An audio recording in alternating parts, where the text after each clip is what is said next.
बोलिए पवन सुत हनुमान जी महाराज की जय। अतुलित बलधामं हेमशैलाभिदेहं धनुजवन कृशानुं ज्ञानिनामग्रगण्यं सकलगुणनिधानं वानराणामधीशं रघुपतिप्रियभक्तं वातजातं नमामि। मनोजवं मारुततुल्यवेगं जितेन्द्रियं बुद्धिमतां वरिष्ठं वातात्मजं वानरयूथमुख्यं श्रीरामदूतं शरणं प्रपद्ये।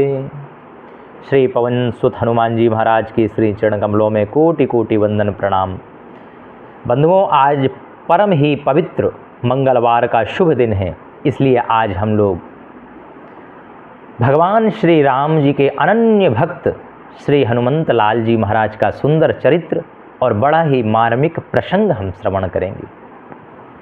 आज के दिन ये प्रसंग सुनने से व्यक्ति के जितने भी कष्ट हैं वो दूर होते हैं और कलयुग के प्रत्यक्ष देवता हनुमान जी की उसके ऊपर सदैव कृपा बरसती।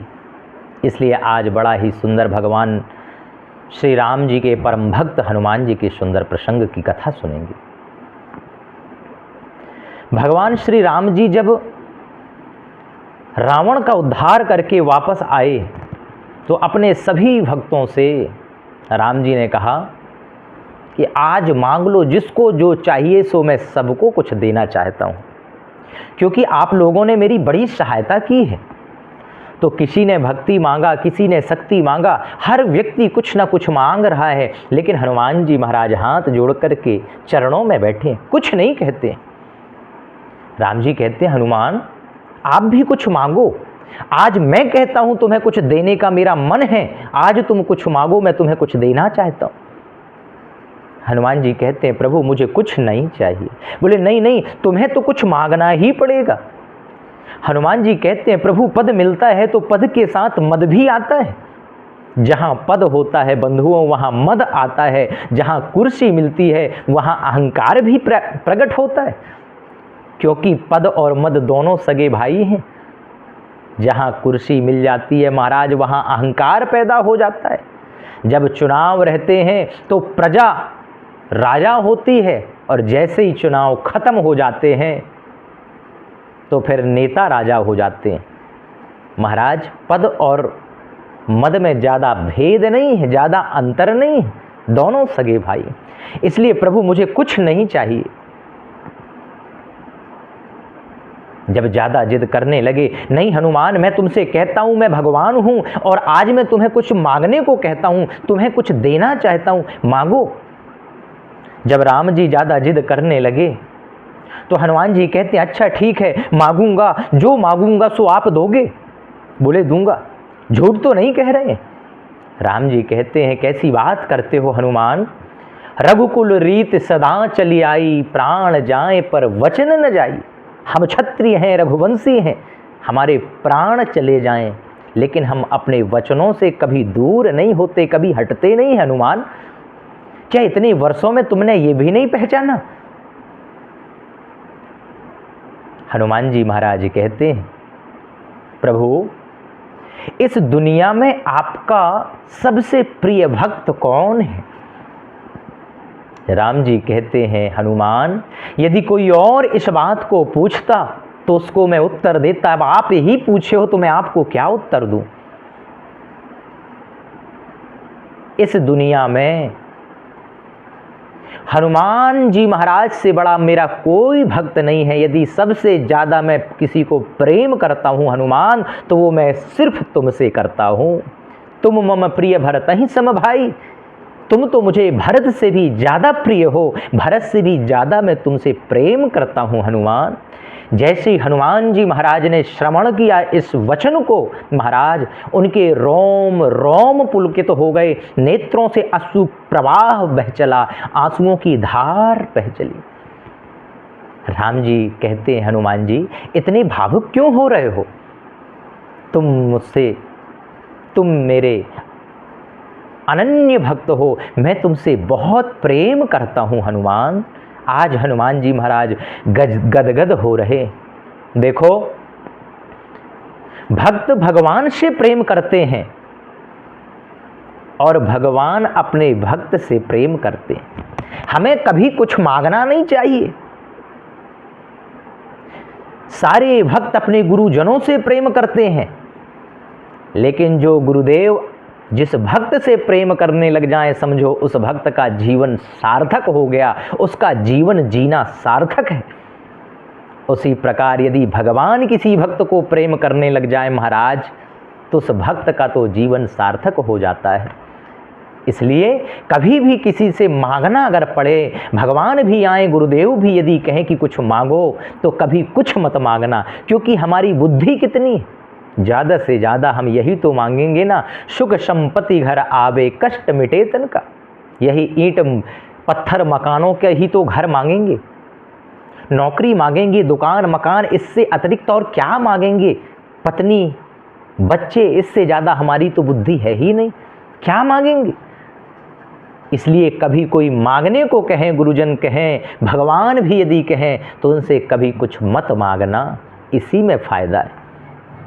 क्योंकि यदि आप मांग लोगे तो ये तो नश्वर चीज़ें हैं और भगवान को देने में देरी नहीं लगती, इसलिए आप घाटे में पड़ जाओगे। और नहीं मांगोगे तो वो आपको देंगे जिसकी आपने कभी कल्पना ना की होगी। हनुमान जी महाराज जी कहते हैं, प्रभु तो मैं आपका जब प्रिय भक्त हूँ, तो अपने प्रियों को, तो अपने विशेष लोगों को तो कुछ ज़्यादा दिया जाता है।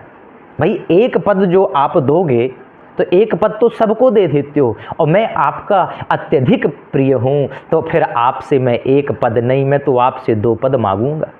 सीता जी कहते हैं, हनुमान जी आपको भी लालच आ गया, अभी तो आप कुछ मांग नहीं रहे थे और अब 2-2 पद मांगने लगे। हनुमान जी कहते हैं, माता जी अब मेरी मांगने की तो इच्छा नहीं थी, लेकिन राम जी ने जब ज़्यादा ही जिद किया, अब जब देने को ही कहते हैं तो फिर कुछ ज़्यादा विशेष ही लूँ ना, फिर थोड़े में क्यों फिर मैं अपनी बात को कहूँ। राम जी ने कहा, क्या चाहते हो, क्या पद चाहिए। हनुमान जी कहते हैं, प्रभु ये जितने पद हैं ये सब नश्वर हैं, इस पद को लेकर के क्या करूँगा, क्योंकि ये जो पद हैं ये सब भूत हो जाते हैं। संसार के जितने पद हैं महाराज, सब भूत हो जाएंगे। भूतपूर्व प्रधानमंत्री, भूतपूर्व राष्ट्रपति, जितने भी पद हैं ये सब भूत हो जाएंगे। शाश्वत पद तो वही है जो कभी भूत ना हो। क्या भूतपूर्व राम जी हम लोग कहते हैं? क्या भूतपूर्व कृष्ण जी कहते हैं? क्या भूतपूर्व शंकराचार्य जी होते हैं? क्या भूतपूर्व गुरु जी होते हैं? नहीं होते। जब तक जीवन होता है तब तक वो हमें वर्तमान ही रहते हैं। इसलिए ऐसे पद को हम लेकर के क्या करेंगे जो भूत हो जाए। तो फिर कौन सा पद चाहिए हनुमान तुम्हें? ऐसा कौन सा पद चाहिए तुम बोलो। ऐसा कोई पद नहीं मैं जो तुम्हें दे ना सकूं। तुम ये 2 पद की बात करते हो, मैं तो तुम्हें हजारों पद दे सकता हूं एक साथ। मांगो तो सही, क्या चाहिए तुम्हें? हनुमान जी कहते हैं, प्रभु मुझे 1000 पद नहीं चाहिए, मेरे को तो केवल 2 पद चाहिए। बोले मांगो, कौन सा पद चाहिए? और ऐसा कौन सा पद है जिसे मैं दे ना पाऊं? ऐसा कोई पद नहीं है। तुरंत हनुमान जी महाराज खड़े होकर के भगवान श्री राम जी के चरणों में बैठ करके उनके दोनों पदों को पकड़ लिया और कहते हैं, प्रभु बस यही 2 पद दे दो मुझे। रामचंद्र भगवान के नेत्रों से झरझर आंसू बहने लग जाते हैं। सीता जी कहती है, नहीं ये तो इस पद में तो मेरा अधिकार है। भरतलाल जी कहते हैं, नहीं ये पदों में तो मेरा अधिकार है। जब सीता जी ने कहा कि इन पदों में मेरा अधिकार है, तो राम जी ने कहा, नहीं सीते, तुम मेरी अर्धांगिनी हो, तुम मेरी पत्नी हो, तुम्हारा अधिकार इन पदों में नहीं है, इन चरणों में नहीं है।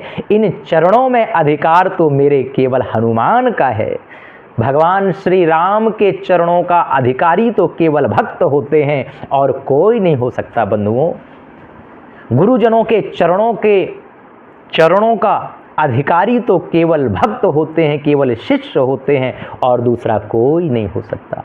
राम जी ने तुरंत सीता जी को कह दिया, सीते तुम्हारा अधिकार इन चरणों में नहीं है, इन चरणों में यदि अधिकार है तो मेरे हनुमान का है। हनुमान जी महाराज के नेत्रों से झरझर आंसू बहने लगे। इसलिए आपने देखा होगा जितने भी विश्व में राम मंदिर आपने देखा होगा, वहां पर बिना हनुमान के बिना वो राम मंदिर पूरा नहीं होता है। और राम लक्ष्मण सीता जी खड़े हैं और पब्लिक की ओर देख रहे हैं, लेकिन हनुमान जी महाराज उनके चरणों में बैठ करके उनके मुखारविंद को नहीं देख रहे। हनुमान जी महाराज तो राम जी के चरणों को देख रहे। तुरंत दोनों पदों को अपने भक्त हनुमान जी महाराज को समर्पित कर देते। इसलिए बंधुओं, यदि किसी से कुछ मांगना पड़े गुरुजनों से, भगवान से, तो केवल भगवान को मांग लो, भगवान से कुछ मत मांगना, नहीं घाटे में पड़ जाओगे। कलयुग में तो प्रत्यक्ष हनुमान जी हैं, और राम जी को यदि प्रसन्न करना चाहते हो आप, तो हनुमान जी महाराज के चरण कमलों को पकड़ लो, क्योंकि कलिकाल में हनुमान जी जैसा कृपालु कौन हो सकता है बंधुओं।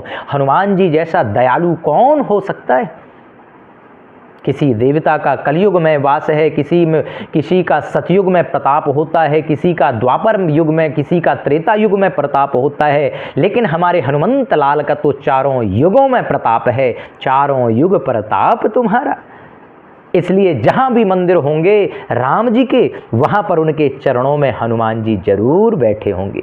इसलिए बंधुओं, भगवान श्री राम जी के अनन्य भक्त हनुमान जी के यदि आपने चरण पकड़ लिए तो फिर प्रभु से मिलने में देरी नहीं होती, क्योंकि भगवान की सेवा से जितना भगवान प्रसन्न नहीं होते, उतना उससे कहीं ज़्यादा भगवान अपने भक्तों की सेवा करने में वो प्रसन्न हो जाते हैं। इसलिए प्रभु का निरंतर चिंतन कीजिए, भगवान की भक्ति कीजिए। आज सुंदर मंगलवार का दिन है। आज हनुमान जी महाराज के मंदिर में जाकर के सुंदर गुड़ चने का भोग लगाइए, लड्डू का प्रसाद लगाइए, और ज़्यादा नहीं तो एक हनुमान चालीसा का पाठ हर मंगलवार, हर शनिवार को अपने घर में या मंदिर में जाकर के पाठ करने का संकल्प लें, जिससे आपका एवं आपके पूरे परिवारी जनों का मंगल होगा, कल्याण होगा। इसी के साथ जय सिया राम। वीडियो अच्छी लगे तो लाइक एंड सब्सक्राइब जरूर करना, और कमेंट में जय सिया राम जरूर लिखना। मात श्री नर्मदे हर हर हर महादेव।